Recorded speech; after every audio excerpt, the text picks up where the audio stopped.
this topic. It may sound a little strange, so I'm just going to introduce it a little bit and then we'll jump right into the questions. So, the mid 20th century birthed the information age, a period of rapid advancement in information technologies. Now, 2 decades into the 21st century, the continuation of this rapid technological growth has given rise to what can be characterized as the disinformation age. Hostile foreign governments and enterprising individuals purposely disseminate false, biased, and or misleading information by electronic means to agitate and confuse their target consumers.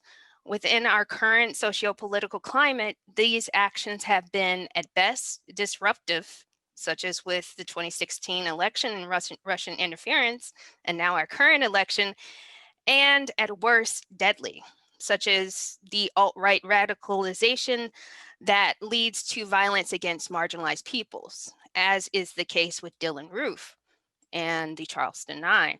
So, what can be done to navigate this digital chaos and preserve one's own sense of truth and, above all, sanity? As you can see on this slide, I have various headlines, various pictures showing the type of disinformation that's already out there. So today, the panelists and I will discuss self-education as one answer, specifically in a diversity, equity, and inclusion context, or DEI. What do I mean by self-education in this area? Well, the process by which we challenge the paradigms that guide our thinking and the choices that we make. The inspiration for this talk came um, from the fact that in June 2020, there was a mass surge of anti-racist reading lists, primarily created by information-oriented organizations such as libraries and publications, but also individual curators such as historians or just general bloggers. The intent of these lists were to provide a roadmap to racial awakening, primarily for people who believe themselves to be white. That's a way Ta-Nehisi Coates describes this group, to learn about the motivations behind the ongoing Black Lives Matter protests against police brutality. These lists serve as a resource for self-education, particularly against the intentionally false narrative pushed in the public sphere from as high up as the executive branch of the federal government, all the way down to your kooky aunt's Facebook page. However, such efforts do not have to narrowly apply to only race and racism, nor are they the means by which we can self-educate limited to only reading books on DEI related topics. So I have chosen these three panelists to discuss not only self-education as a process and possible way to persevere through this age of disinformation, but also to reveal, to the extent that they feel comfortable, their own DEI-related awakenings. I hope to also engage you all in the discussion as well to conclude this session. So let's get started with the questions. Okay, question one is going to go first to Roland Mitchell, Dr. Mitchell. Although I provided a definition for the term self-education as I mean it, what would be your description of this term and its pros and cons? Okay, so once again, I want to thank you for having the opportunity to be part of the conversation. I also know that I talk fast and I move fast. Folks like Percy that have had me in class can tell you I can talk a stroke on you. So I will try my best not to stroke anybody out, but I'm passionate about this stuff. Also, today is my birthday too. So what better way should I spend my birthday than talking about things that matter and I'm passionate about? So thank you for that. Yeah, I'll tell you this, okay? The best test of any theory, and keep in mind, I'm an academic. I write about this stuff all the time. So we love a good theory, but arguably the best test of our theory is our actual lived experience. So one of the ways that you have to self-educate yourself, I'd argue, is don't just read about it on the internet, don't just read about it in a book, but take some time to be in a community with people that are different from you, that have different positions. Take some time, and that's not an easy thing to do. This is also something that you typically won't hear from people in my position, but I'm telling you point blank, do not trust your teacher, your preacher, or your dean. Do not trust them just by virtue of their title. I like to argue that in a lot of cases, if done well, what a good teacher, preacher, educator, administrator does is they challenge you to think. They want you to think deeply. If they give you a pre-packaged, already got it figured out, that's what you call a cult. We want you to think. You don't have to think like we do. We want you to think. The last thing that I would argue about self-education also is be suspect of the new. Anytime anybody tells you this is the first time it's never happened before, come on, y'all. We've been having these hard conversations. You can make the case Black Lives Matter didn't start with George Floyd. You can make the case that it started with Crispus Attucks. You can make the case that it started in 1619. So this whole idea that it's the new, and this is the last thing I got, and I want you to think through this. My major professor when I was in grad school was a guy named Jerry Rosick. Jerry Rosick is of Polish descent, grew up in Texas, tall, 6'4", 6'5". First time I ever met him, the brother had on cowboy boots, blonde hair, blue eyed. And I rolled in his classroom at the University of Alabama. And y'all know about Alabama. So Bull Connors, you name Alabama. And I thought to myself, with my Fisk University pedigree, leave that HBCU stuff back there. They don't care nothing about what you learned at Southern or what Doc learned at Xavier. That's not it. At Alabama, that doesn't matter. Man, that dude asked me so many hard questions about where I stood on LGBTQ issues, where I stood on issues around poverty, where I stood on issues around patriarchy, that just reading the book just by its cover is a problem. Well, let me tell you, I got my dissertation defense, and Jerry had me doing this real sophisticated analysis where I was taking a post-structural analysis of race. So I went to the French post-structuralists, those folks in France. I had some folks in South America who were laying this out, and I was going to have a general subjectivity of what it is to be Black. I sat around the table with Jerry, and I was smart enough to have folks like Amilcar Shabazz from African and African American Studies on the committee. I got named Dexter Gordon, who's from Jamaica, on the committee. And the more that I kind of rolled out this kind of, how would I say? I would say, well, Mark says this, John Dewey says this. They slid across the table a copy of The Souls of Black Folks to me and asked me point blank, why do you have to go to France to understand what's happening with Black folks when Black folks in America are writing about it? How have you been educated to not recognize the wisdom and the brilliance in the community you're a part of? So here's my challenge. What Jerry said to me is, the reason that Amilcar Shabazz is on your committee is because I can teach you how to be a good academic, but I cannot teach you how to be a Black man navigating a Black space. So I need to be navigating a white space. So I need to be educated by folks like Amilcar Shabazz about how to be a better advisor to people like you. That's the challenge. Thank you. Okay. All right. So it sounds like your education provided a grand opportunity for self-education, in addition to now working as an academic. Just those opportunities in the classroom to learn from your students, as well as to, bestow knowledge upon them and allow them to decide how to interact with that knowledge and what their own truth is. Speaking of truth, to the librarians, Marcus and Sarah, when it comes to the term disinformation, can you all describe how you have come to understand the effects of this phenomenon, specifically in your work here at LSU?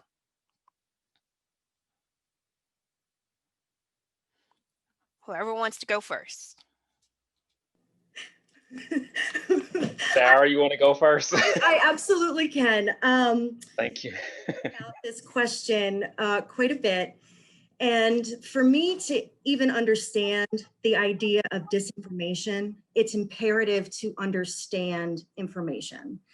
And so for me in the classroom, it's consistently talking about and critically thinking about all the different types of information that we are consistently faced with. I mean, it's coming at us from every area, right? Like you can't not have information coming at you.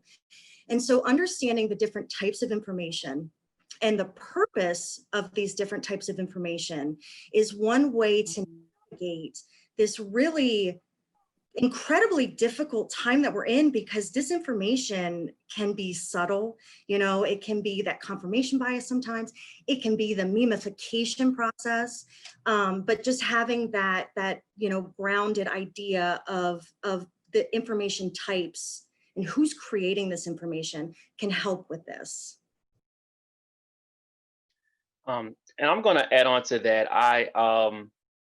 I don't know if I could say about LSU, but I'm just going to back up a bit as far as information as it pertains to libraries. There was a certain point where libraries were the stakeholder of information. So if you had to get information, you had to go to a library. In fact, the books were very expensive to create, and it was locked up, so you couldn't leave with a book.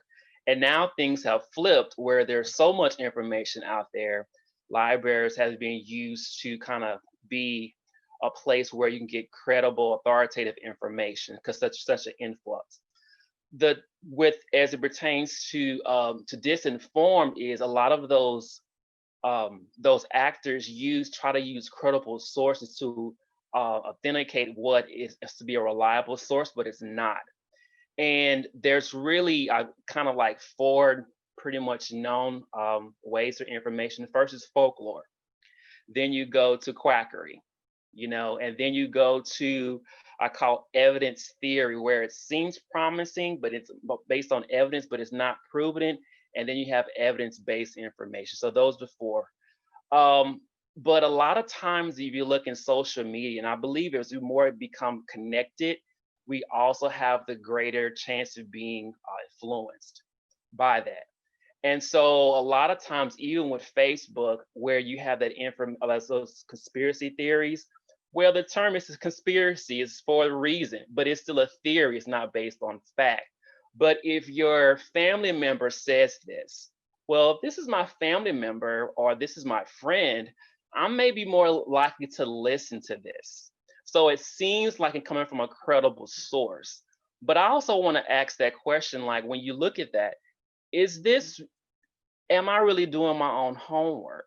Or am I really depending on someone to get this information to me? And I believe since we have access to so much information, we all become lazy and not doing our own work. Okay. And so any of you all can respond to this. So as I said in my opening, in June 2020, a response to the Black Lives Matter protest was the proliferation of all these reading lists. And of course, anytime something is done, there's critique about that which is done. So there's definitely been critique of the reading list being the only method, or even a proposed method for people to self-educate themselves about Blackness or DEI related topics. Do you believe resources such as reading lists to be an effective way to begin the process of self-education? Anyone can reply to this.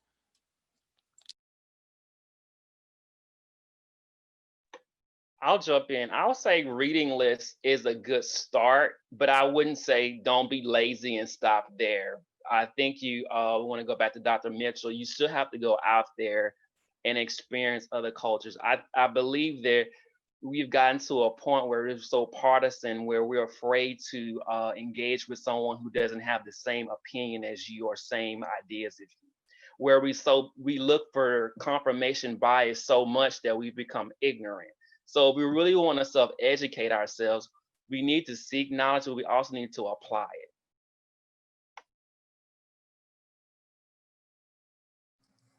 You know, I think it's critical also that in addition to, I mean, don't get me wrong, the reading list is helpful because at least sometimes that puts you in a conversation with a broader dialogue and what you can just experience as an individual. But at the same time, I mean, Marcus hit on the head, you got to be in a community. And if I had my way, I would actually start from a position of the kind of ignorance where you're seeking to learn more, as opposed to being locked so much in a position that it's hard for you to hear something that doesn't seem familiar because you've only experienced a certain way or a certain perspective. Okay, it sounds like you all are advocating for kind of those micro self-education experiences, perhaps by building new relationships or um, enabling your empathy and patience to maybe listen to someone who may rub you the wrong way with what they're saying, but kind of investigate this difference. Are there any additional alternatives or resources that you would propose for an everyday individual to learn about groups who may be different than them and or challenge their internal core beliefs about these groups? Say if you were an introvert or a shy person who who just may not want to just immediately jump into a conversation with someone who is a part of a group that is different than you. What alternatives or additional resources? Or sometimes it's better to enter a group with some information in hand, so you don't jump in and kind of agitate by seeming uneducated about the basics related to that. I think it's critically important that if you're looking at, like, if you're on our campus, go spend some time, if you're non-Black, at the Black Latino Staff Caucus. Sit with them. They're white members, they participate. And then I challenge you also, spend some time with the LGBTQ caucus. There's things to be gained. And in particular, I think for men or for people in power positions, spend some time where you're not the supervisor, you're not the boss, you're not the smart one, and spend some time actually learning how to be men. Because it drives me crazy. If I hear one more time that Black men need to be mentored, that drives me crazy. I'd argue that Black people in general are doing good as far as mentoring, because we've been enduring hell for a long time. I'd argue that there's been a lack of empathy and humanity within, a lack of empathy within power up groups, because they haven't spent time understanding our humanity. So we're doing good. We don't need more mentoring. Mentor LSU and how to be a good community member to North Baton Rouge. Let's spend some mentoring doing that. Yeah, so go ahead, Sarah. I was going to ask if Marcus had anything to say before I spoke. No, I was just going to say is that it's imperative that you become a lifelong learner. I think we all have areas where we need to learn and show up. No one knows everything, and I think it's imperative that you become less cynical and be open-minded to new ideas. And I think that if you're at a point where you're not open to any ideas, then you become a rock instead of a sponge. And so you need to, in a way, check your own biases, but you also need to be able to engage. And even if you, and also have the ability to disagree. But as far as engaging, we're not where to start. I think forums such as this is good, such as webinars. Just be an active listener. I think there's a lot of talking go along, but if you're an active listener, you can learn a good bit just by observation and just being present. That's my only idea I can think of with that. I agree with the webinar. Ebony, your question was about everyday people, and I'll talk about what I have been doing, and I don't know if that's okay, but I have made a point to have my social media curated very specifically to bring in voices that maybe are outside of my regular community. To every time that I open, I mean, we're on social media a lot, but every time that I open that, I'm exposed to something that maybe I wouldn't be otherwise. I also feel like there are opportunities in Baton Rouge, if anybody's here, like the dialogue on race. I just finished the first series with that, and that was incredible. And now that we're in this new pandemic age where everything has gone online, there are so many opportunities to, like Marcus, like what you said with the webinars. USC, the Dornsife Center just did a series on the Afro-Latinx experience, and that was incredible. So there's so many learning opportunities coming from everywhere, but that's what I have to say. So Sarah, you mentioned curating your social media. Let's get into the personal a little bit. Can you all tell me about any experiences with disinformation that you've had, whether that's trying to combat something, something someone posted on social media, or, running across something that made you feel some kind of way, and then you found out, oh, that's not even true. So can you talk about that? I'll jump in. I would say that whenever I assess information or just for disinformation, I always ask my question as a librarian: consider the source. Where's this information is coming from? And in this information is designed to make me feel a certain emotion. And unfortunately, when we negative emotions has a compelling for us to act and fear. And unfortunately, during this information cycle, we've been received a lot of that, because if that was the case, then negative ads wouldn't work. They wouldn't, why do it? So I would say to that is, yes, you can receive negative information, and it can come from a friend, it can come from a family member. And that's where we really have to pay attention. A lot of times we get to I can go back to the studies about tobacco, whereas tobacco wasn't bad, or nicotine wasn't bad, but it was these companies that was doing these studies. So again, you have to do your own homework. And a lot of times I'll see in the media, oh, this study does this, or this study talks about this. And a lot of times I'll hear, well, one study will contradict the same topic within a matter of days. And so I would say that you really have to, again, do your own work. You can't really be dependent on others to do the work for you. As far as personal experiences, I would say is that it's not I believe we all have free will. We can only engage so much and so far, and we can give the information, but it's in that person's uh it's how they receive or take it. Some people, and I've had situations where individuals have been so I guess down that rabbit hole of so much of confirmation bias, then when they receive facts and truth, I call it the control alt delete, where they they get mad, and then they don't want to talk to you no more, and they just storm off, and they get angry because they spent all this time believing a lie. And when you bring the truth to them, they can't handle it, because it's become a part of themselves where they identify with, or it's become who they are, become so invested. So I would say is that all you can do is all you can do, but do not let that burden take that with you. You kind of have to kind of let it go. But I would say that if you can just act, you can have teachable moments, but it's not your job to change someone, or no matter what, even though they may be wrong or may have a strong views. You have to respect their opinions. Yes, I know when I call certain relatives, the first thing they're going to do is update me about something new they've learned, which is not always true. And so I'll listen. I'm like, okay. And then my natural reaction is just to ask them questions about the information that they're telling me, because with enough questions, hopefully they will see the light of truth.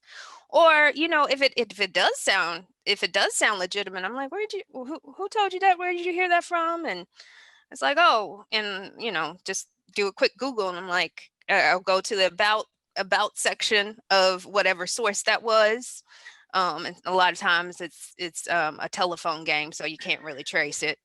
But yeah, asking those questions of yourself and of people, which of course, when I was active on social media, um, I became known as the person who maybe asked too many questions when I saw something that was just, I was like, where did you get this from? It's like, oh, I remember one person from high school was like, you were always coming in here to correct me. And I'm like, I'm not correcting you. I just want to know. It doesn't sound right to me, so I'm asking you questions about it. But yeah, just being able to ask those questions. So that's more about disinformation. Can we talk a little bit about your personal self-education experiences? I know, Dr. Mitchell, you shared in your dissertation how you were kind of called out about going all the way to France when you could talk about the Black experience from those who have lived it in the United States. Um, Sarah or Marcus, what personal experiences have you had where you either sought out information about a group that was different from you, or you you either did it voluntarily or you had to do it because you realized that something you believed was completely wrong? Marcus, I'll go first. um, well, I'll tell you, well, I grew up in a dominantly white suburbia in North Texas, or in north of Houston in Texas. And I had the privilege to move to New York City to pursue my graduate degree. And when I was there, I went to an exhibit at the NYPL Schoenberg Center. And it was about stereotypes and the power of representation. And I'm a very visual person. And it was a small exhibit, but I think I was there from when it opened till when it closed. And it has stuck with me all these years, and it was completely life altering for me. Like I walked out a completely different person. And so I, at that moment, began to critically evaluate everything that I had been taught and learned and knew. And I began what will now be a lifelong journey of learning and listening and understanding that lived realities are truth, understanding how that differs between people. And again, the deep listening and respect that's necessary to connect with other people. And so in my current research, my research partner and I are exploring the devastating effect that historically excluding voices, narratives, and experiences has on this historical narrative that is inherently untrue. And so, but personally, I'm constantly reading, I'm constantly exploring and learning. I mentioned that dialogue on race, I'll plug that again. But it's a constant effort for me to learn about systemic racism and where I fit in and how to disrupt this narrative. My education will never be done, and it's a commitment to doing the work.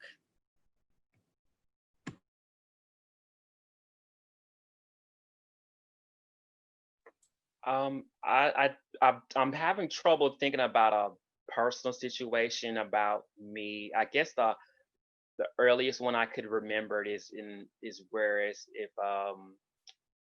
uh for me is that about voting, and that your vote doesn't matter, and that, I guess it's more like a generational thing. If you're young, like if you vote, like it doesn't really matter, anything like that. And I think that as I've grown and matured, I know that it does matter. As far as our community, I can say that there have been instances where it's like certain areas of the population can't get COVID. They're naturally immune from COVID. I've heard that as well, and that is so far from the truth. So, but I would say that one of the things that I've read as far as reading a book I read on Michelle Alexander, The New Jim Crow, is the notion where she mentioned color blindness and how she applies into society. And I've learned so much from that. But I also learned about I guess I can go back to the justice system. I think I was pretty, I didn't really, for me, I was very much ignorant of how the system is skewed to incarcerate minorities, whereas the incarceration system is $1 billion industry where you have large areas where are rural areas that have prisons, where those prisons are supporting those communities, and to the point where those prisons need to stay for those people to survive. And the reason why is those they're majority they're mostly minorities because there's less of a pushback if it was another race. And I was very much ignorant of that. I didn't realize that to the fact that you can be you can just be stopped for just probable cause, and it could be that officer just biased to where they were ignorant, and pretty much you may sit in jail. You may not be able to see a judge. And so they say, well, you know, just take a charge, take a plea charge, and then like, well, or stay in jail. We're ignorant of that. If they do it, they say, you know what, I don't want to be in jail. I'll just take the charge. I'll take the plea. Well, it's not on their record, and they can't get a job. And so they are, again, they're although they're having to serve a crime they didn't commit, they're being persecuted because now that's on their record, where they can't vote, they can't get equitable housing. So just from that experience, I've learned so much. So I was very much ignorant of the judicial system and how it's ongoing today. Whereas even if you take out all the characters, the system will still function on itself. And whereas, and then so in order to change the system, you have to break it down. And I think we're seeing a little bit of that, of defunding the police and so forth and so on. I don't really like that phrase, because you can flip that. If you say, well, defund the police, then we want to, people can say, well, you want to provoke fear. Well, who's going to protect us from the bad guys? But I'd rather say reallocate funds. But I was ignorant of the whole incarceration process, how it was used as a political tool to invoke fear in certain communities, and so forth and so on. So.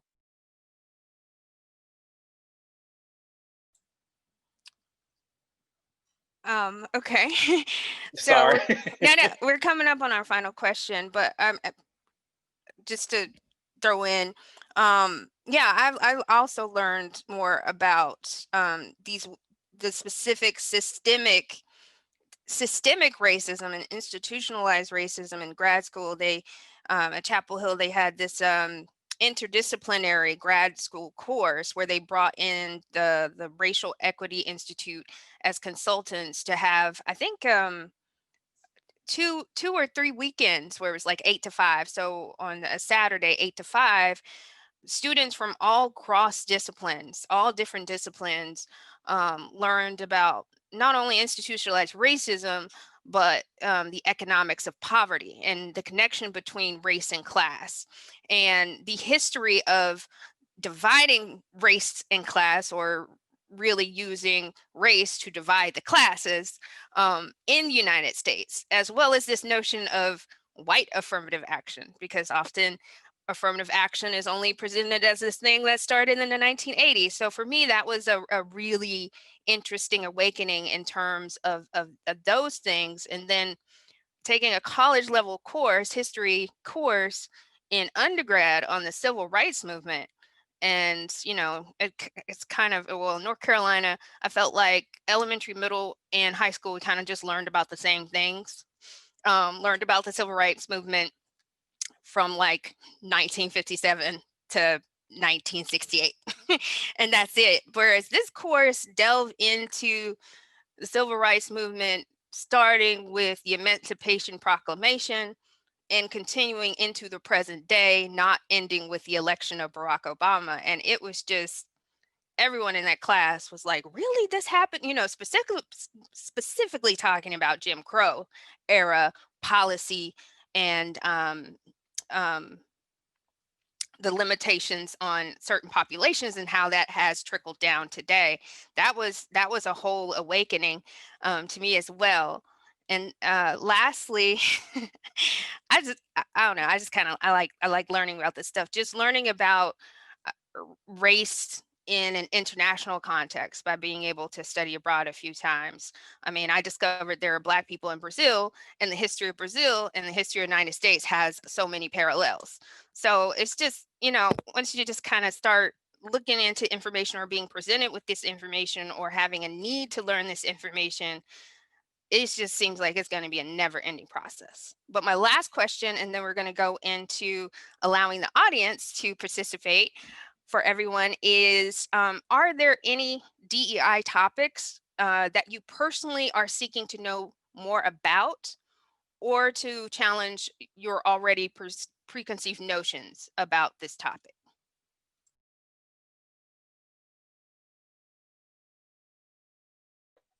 I reading from Michelle Alexander's books, and she talked about color blindness. I'm really interested in her point of view and kind of just look at her argument. I haven't really um, formed an opinion about it yet. I'm still learning about it. But what for my personal journey is her notion of color blindness, where she believes that that it does society harm where we all believe that we don't see color, because it makes us naive. Because if we say we don't see color, then it negates that the injustice going on, because society does see color. So if someone says, I don't see color, there's, everybody's the same. Whereas persons of color, where they're being treated differently based on that color, it does society a disservice. And so she's going to the notion that it's better to celebrate our differences and our diversity, instead of just saying that I don't see color or colorblind. So I'm really interested in her viewpoint about that.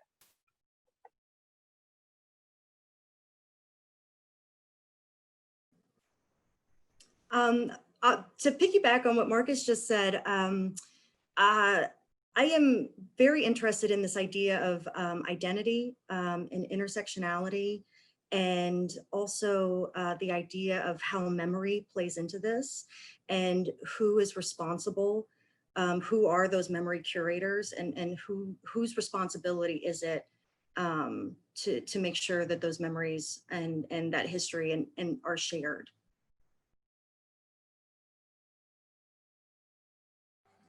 I'm interested in this idea that as we think about political organizing, that typically the way that we've done it in the US is that you have to be the same.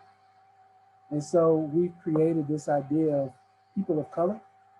So following what Ebony said, I'm drawn to the idea that the experience of the transatlantic slave trade is so heavily impacted globally what it is to be Black, that the assumption that when you say Black, sometimes Africans aren't considered Black based on the way that African Americans have dominated the transatlantic slave trade. So the nuances in what it is to be, like Ebony said, the largest population of Black folks or people of African descent outside of the US live in Brazil, but at the same time, it appears somehow that we haven't quite figured out how that works. So I'm interested in how we can respect the nuances and the differences within whatever that group is, but still have the organizing power to address issues that impact all of us.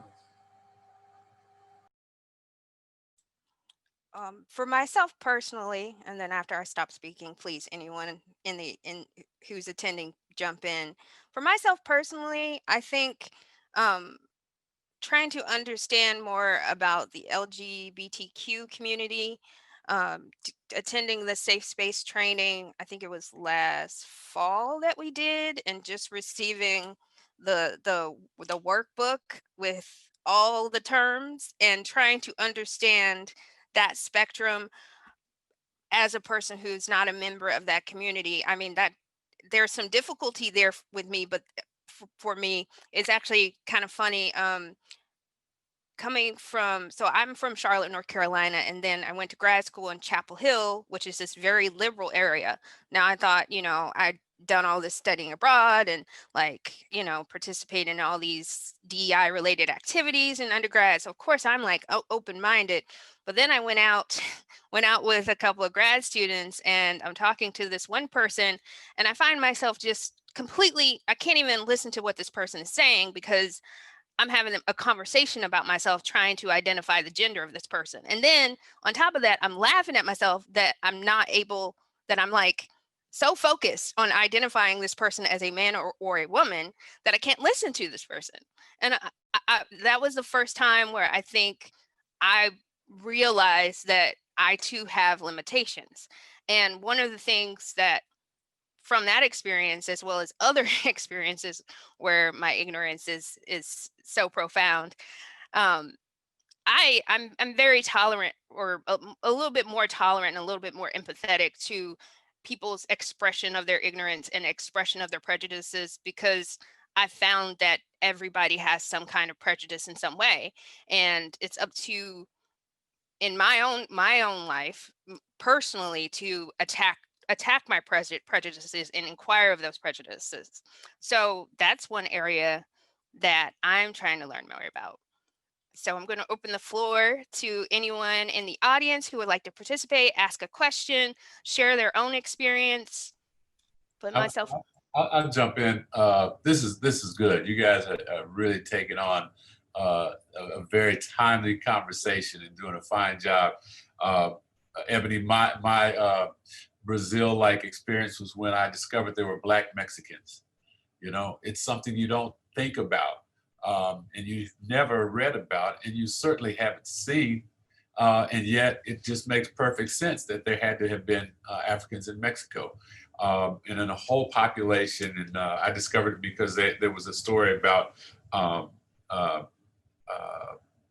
African dance in Mexico, and it was something that I had done in college and my daughters did. So anyway, I get that part. I want to salute you for acknowledging your limitations and understanding difference, and that's the first step to getting us to where we need to go. And we all have to recognize that we have limitations in understanding differences. And we all have that, you know, I'm okay with this, I'm okay with that, but I don't know about that group. I don't know if I can get with it. And we have to move past that. So the only way we can get to that is just, you know, experience and understanding.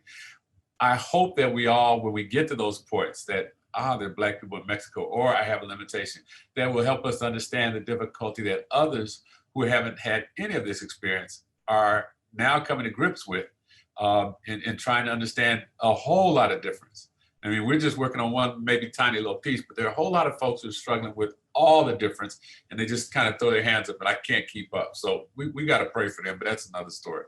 I want to ask the question, you know, it seems to me that a lot of disinformation or misinformation emanates from our reliance on celebrities to tell us what is truth. And so, you know, we rely on 50 Cent. We want Kanye. Heck, the president of the United States is a celebrity, and they tell us things and we believe them based upon their celebrity and not based upon any fact or any kind of evidence that what they're saying is true. Our sports stars tell us, you know, you've gotta buy Budweiser, and we buy Budweiser. But is that really the best beer? So I just want to throw that out. Why do we rely on the celebrities? And how can we better educate ourselves and others to not do that?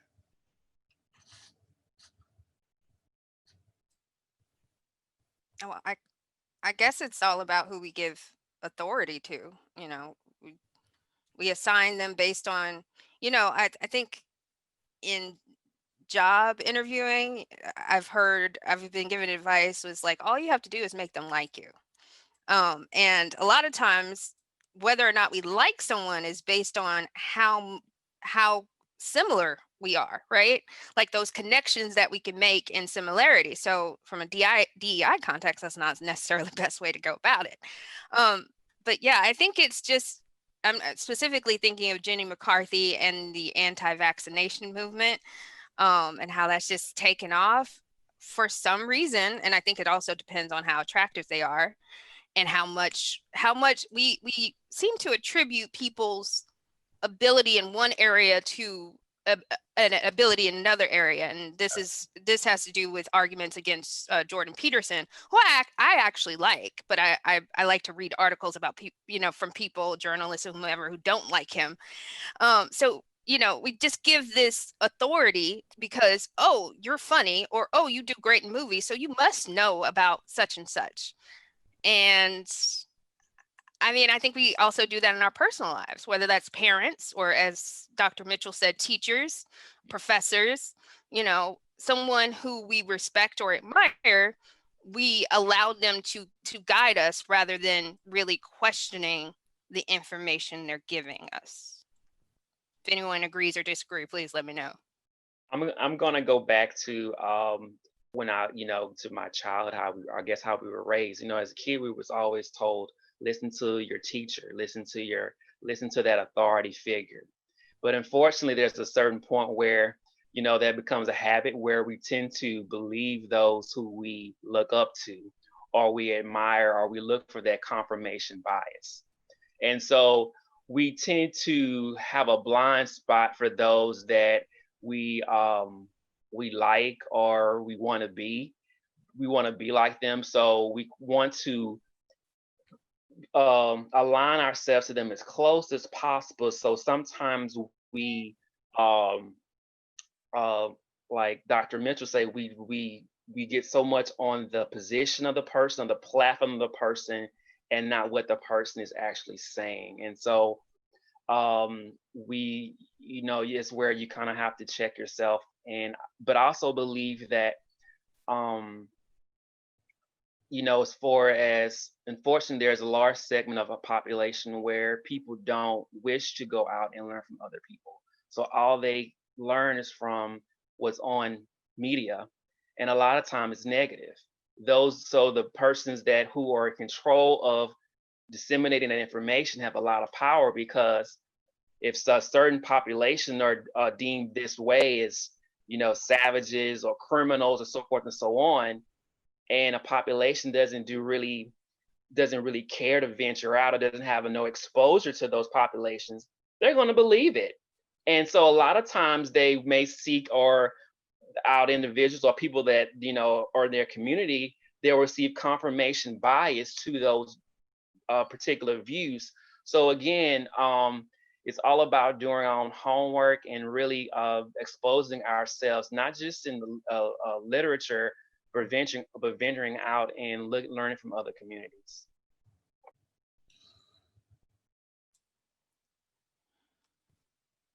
I had see a question. Do the speakers think social media platforms like Twitter, Facebook have a responsibility to fight disinformation, or is that too much of a threat to free speech?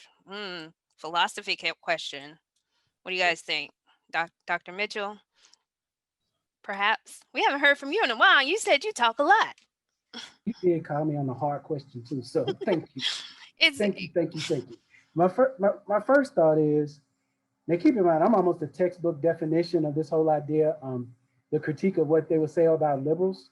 And I don't mean liberals like conservative liberal in a political sense, but liberal in the idea that ideas are powerful, okay? And that I have no problem whatsoever to a certain point of put the ideas out there and you do yourself, you educate yourself, you spend experience, and you have to, in a lot of ways, and I'd argue that the beauty of the education that you get at a place like LSU is we should make you critical consumers of education. I like the idea, and Marcus said this, that you assume a position that may in the front end sound as if you're ignorant, but at the same time, you're ignorant to the fact that you don't have a predetermined position. You have a history, you have a perspective, but in those instances, then you do take the time to recognize positions that are different than yours. But then I also think we got to recognize exactly what social media is. On the very front end, what folks tend to post is a particular version of the world that they want you to see and experience. It doesn't matter if it's 50 Cent selling you, I don't know, headphones or a drink, or if it's, this is a bad example, but it's true. It blows my mind when it becomes Black History Month, and you'll see, and I'm making this up, but I say Nissan all of a sudden has this image of like this bright red, buying a car is part of a revolution. When did the hell buying a Nissan Sentra become part of the social struggle that started with folks like Fannie Lou Hamer and before? Drinking a Pepsi solves all protests. You know what I'm saying? So even what neoliberalism does is anything is consumable and sellable in the revolution. And I think that those kind of platforms, not critically engaged, deliver that message. Anyone else have any thoughts about the responsibility of social media platforms, which is the way a lot of disinformation campaigns are really proliferating? Do they have a responsibility, or is that too much of a threat to free speech? I believe they do have some form of responsibility. Of course, they cannot control everything, but I believe that there's limitations. Like, you cannot yell fire in a building. and not receive a consequence. So you can't just say, oh, it's out there, you know, especially when it's going to. So I guess it's kind of like, is it going to do the masses harm? Where such as if there was a statement where it's wearing wearing mask does not prevent COVID.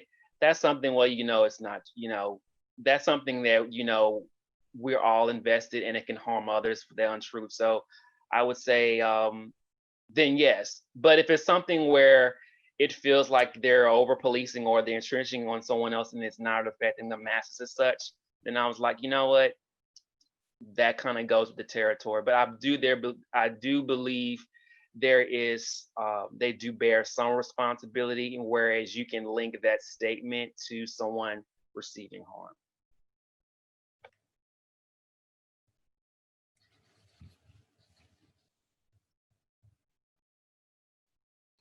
You're muted. I'm always doing that. So we're going to conclude this conversation, but really quickly, I want to mention two things.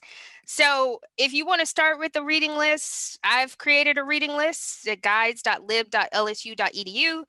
Also, we have the recommended reading list from the Office of Diversity, Equity, Inclusion, which specifically highlights scholars from AAAS, and they're both interlinked. So if you want to go to mine or go to theirs, you'll find them interlinked. Lastly, where is it? If you are interested in more about disinformation, it is Media Literacy Week nationally, and we have on Thursday at 3:30 p.m. a virtual panel discussion via Zoom. If you go to the LSU Library's homepage, there is on Facebook, there is a Facebook event, but there's also this information of how to register for that event on our website. And I'm going to turn that back over to Percy now. Thank you, Ebony. I really appreciate our panelists and our moderators for a wonderful and engaging conversation. Before I do closing remarks, I just want to acknowledge our Executive Vice President and Provost, Dr. Haney. I know she was in here earlier. I'm not sure if she had left or not, but did you want to say anything, Dr. Haney? I think she may have stepped out. But as a closing, just to let everyone know, the recording will be available if you're interested in receiving it. I'll just send me an email at pjack27@lsu.edu, and I'll be happy to share that with you. If you have any questions or unresolved thoughts or things you want to kind of bring up for clarification, you can always email us at diversity@lsu.edu. And I just want to once again thank everyone for coming. I look forward to seeing you at our next Chat and Chew, which is November 17th, 2020. So we're going to be sending out more information regarding that date and the topic so that we can have you all here joining us once again. Dr. Riveros, did you want to end with anything before we leave? Yes, vote. It's a great way to end.